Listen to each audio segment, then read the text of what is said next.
Defensively, we're one of the best teams in the country, and we want to continue to hang our hats on how we are defensively. And a lot of stuff that we do defensively, it doesn't matter who we play because it's our scheme, it's our schematics, and it works. As long as we're in the right spots and we're doing what we teach, it'll work against anyone. Obviously, the score got a little bit out of hand tonight, and we went zone because out of respect for them and the coach, we didn't want to necessarily just run the score up. But we want to continue to work on us. It was an opportunity for us to get better, and I think that we did that.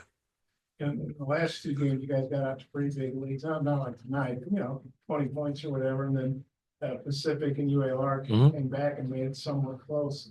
You guys obviously didn't let your foot off the Well, gas. that's been a point of emphasis for us. We feel like we've been we've had leads in pretty much all of our games except for one, 14, 16, 18-point leagues. And then we put our foot off the gas and uncharacteristic offensively. And then we kind of have some game slippage on the defensive side. So that's something that we focused on over the past few days in terms of when we do get a team down, how do we keep them down? And that's on both ends of the floor. Can't have any slippage defensively, and then you got to continue to hunt for great shots and not take bad shots. We talk about situational awareness, right? What's a good shot? What's a bad shot? How do we extend a 12-point lead to 16, a 16-point lead to 20? And that comes with chemistry, and that comes with situational awareness. That comes from us being connected and understanding time and score. So we've been working on that. We've been talking about that. And today you saw a byproduct of that work in terms of when we got a lead, obviously demanding that we continue to do the same things defensively. And finally, we shared the basketball. We got 23 assists. We're a team that wants to be in the high assist range, and we try to hunt 20 assists. And so we were able to share the basketball tonight.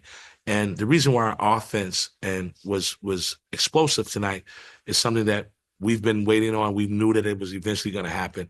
And for example, two guys, John L. Davis, he's not going to continue to play the way he was able to play. He's a 40% three-point shooter his career. So he's going to eventually make shots. Just depends on when that time comes. And he was able to make some shots because he's the hardest worker on our team. And we saw him the other day make 40 in a row. Like, it's just a matter of time. The only thing in between him and making shots is air and opportunity. So he had an opportunity tonight and he made them. That's John L. Carter, another guy that had a big night and had some early struggles to his career. How good was it to see him have tonight, and just what has he been like in practice? Maybe the past couple weeks. You're down a little bit, obviously, because Carter is a hard critic on himself, right? He wants to make shots. He wants to be a contributor on the offensive end. He probably fuels his tank a little bit more than he needs to on the offensive side, right?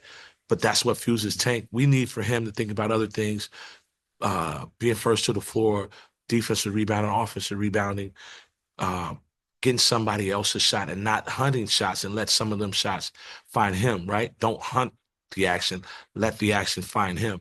And so that was something that we've been talking to him about, but it is good because we feel like for us to be where we think we can be and where we want to be, guys like him and John L. Davis got to play well for us. And if they are good, here's the thing, this is one of my favorite sayings.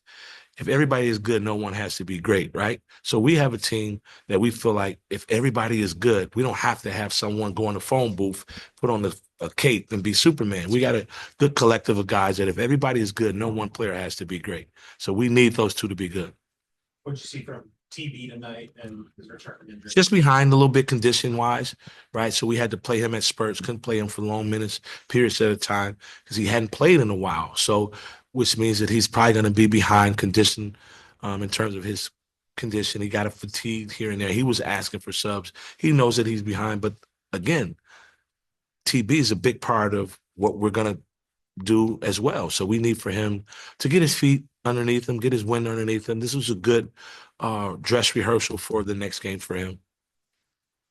Yeah, Jackson took most of my questions, but is there any update on Jonas? Is he going to be available for Illinois, or just is there any? I think Jonas could possibly be day to day. That's up to our medical staff. We're waiting. We'd love to have him back as quick as we can because this is a good stretch for us here that we're about to undertake. So if we can have him, it'd be great. If not, then we're going to continue next man up and But having Jonas right now, having him at all is going to give us a different dynamic in terms of our defense and our rebounding and our toughness. Someone who is a proven SEC All League player, right? So we need Jonas as well as we need TB. We need all of our guys. We need the sum of all of our parts to be good. Then Casimir Chavis gets his first career basket. Just how good is that to see? Just for a young guy. Unbelievable. He's one of our team's favorite. Our guys really like Cash. He's the life of the party. He's got a good spirit about him. And so to see him go in the game and get a bucket, I'm sure you saw our bench erupted because he's one of their favorite guys. He's one of their guys, and they really like Cash. So that was good to see. I wish Aiden would have not smoked that layup. I mean, we work on layups every day. You get an open layup and he smoked it, but that would have been great for him to get an opportunity to get his name in the stat sheet too. Coach Billy Richmond had 9 rebounds tonight. It seems like he's just been kind of everywhere, all over the place these last couple of games and playing with more confidence. Just what have you seen? We are high on Billy. He's a Swiss Army knife, right? He can really defend. He's first to the floor. He's long. He's athletic. He can rebound. That was the point of emphasis too, because we feel like if there was something that we needed to prove at on both sides of the ball, it's our defensive rebounding and our offensive rebounding.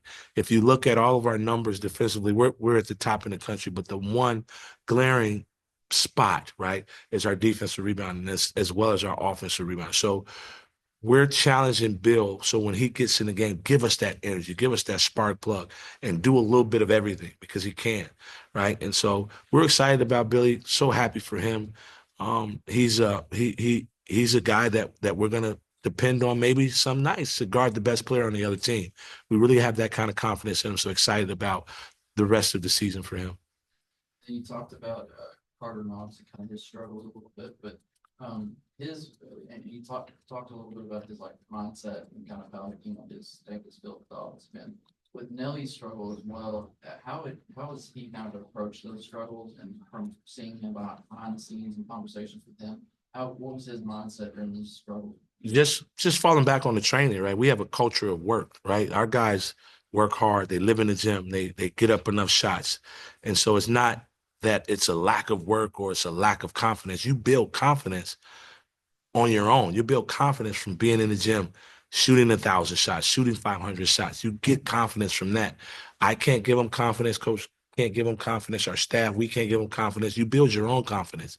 And so these guys understand that. And Carter has been living in the gym too. I would say that he and Nelly are probably neck and neck in terms of guys that spend the most time in the gym on their games. And so it was only a matter of time for Carter, right? And we're expecting big things out of Carter and excited for him that the ball was able to go through the net. Quick turnaround before you guys play Illinois. What do the next couple of days look like for you guys? Just prepare as we always do. We don't skip steps, so we didn't jump over these guys to think about. We wanted to win the day. That was something that came out of our meeting today, was win the day, right? And we always want to win the day. So right now we're going to flip the switch, and once I leave here, I'm going to start working on Illinois. Coach is going to do that. Our whole staff, we're going to start working on Illinois. They're good. They're good. They're a top 25 team. They shoot 35 threes a game. So that's something that we want to obviously make sure we cut that attempts. We don't want them to take 35 threes. We want to cut those attempts in half. So we want them probably, our defense, to make them attempt about 20, right? And that means that they'll only make about 6 and not 12 to 14. So that's a huge point of emphasis for us going into this Illinois game. Also, they're one of the top teams in the country in offensive rebounding. You may not believe this. I worked for Brad Underwood for 4 years. So I kind of know all his tricks. Daniel, it's in your bio. Yeah. Well, I guess the starters were able to play under 30 minutes today. I guess how good is that as a byproduct of being able to get some of the other guys in that was play such a short rotation to be able to give these starters a lighter workload? Honestly, that's a good question because that's another thing. We want to try to stay fresh. So we've been talking about a rotation. Cal has been focusing on how do we get a rotation. We don't have to play guys 38 minutes, 36 minutes, because the fresh you are, the better you are, because we really play hard, right? We really play with intensity and we really play fast. It's hard to sustain that if guys are obviously getting fatigued. We want them to get in better shape. We want them to be at pristine peak condition, but it's really hard to play at the level we play, the defensive intensity that we play at, and without having that. So we realize that coaches realize that we have to get a rotation so that we can keep guys fresh, and that's mainly with our guards, and having TB back help with the rotation, right? And then being able to trust in Billy and Carter will help with our guard rotation. So we're trying to. Coach has been working really hard on putting together a rotation so that we can keep guys fresh. Where, where's the rest of the team now? Who's in condition outside of TV? It depends, right? The guys that have been playing, the 5 guys that we've had that was playing for a long period of time in terms of our practice and our campaign and our training, they're in pretty good shape. It can be better, but the guys that have been in and out, right? They're probably a little bit behind because it's hard to be in and then be out for weeks and not able to. And you say a ramp up, right? A ramp up is not playing on the basketball court. Basketball shape, you get in basketball shape by playing basketball. I'm sorry, you can run on a treadmill, underwater treadmill, and you can do all of that all you want, but it's not the same as being on the basketball floor. That's a different kind of conditioning.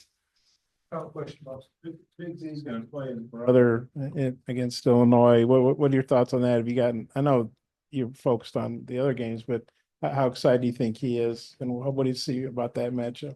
I'm sure he's excited. He better be thinking I'm gonna kick my brother's butt, but they're different. Z has different set of skills than he have. They're probably gonna guard each other, of course, and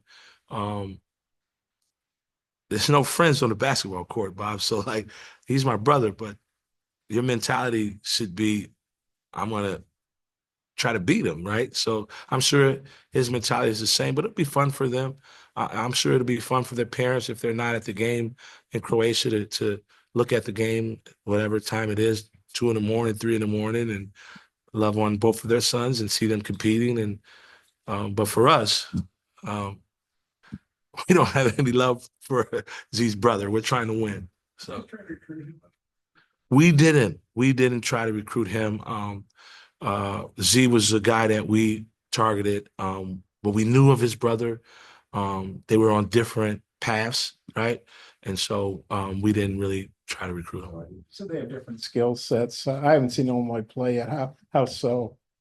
Well, Z's brother is different body type, right? He's probably about, I don't know, maybe 10 to 15 more pounds heavier than Z. So he plays a lot with his back to the basket, although he can step out and take and make threes. He's capable from there. But I think that Z is probably can move a little bit better and maybe a little bit better athlete, but not much, right? But Z has a little bit different skill set in terms of his ability to shoot the ball, pass it, dribble it, and do some other things. But they both were good passers, right? Not to take away from his brother. The other thing that's different from them, one is left hand, one is right hand. So there's a lot of differences between Z and his twin brother. BetOnline is the world's most trusted betting platform and your #1 source for online betting. From the earliest odds to in-game live betting, BetOnline provides you with all the action and the ability to watch the games as they happen.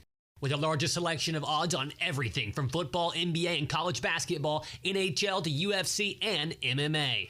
Head to BetOnline today to get in on the action with America's most trusted site for online wagering. BetOnline, the game starts here.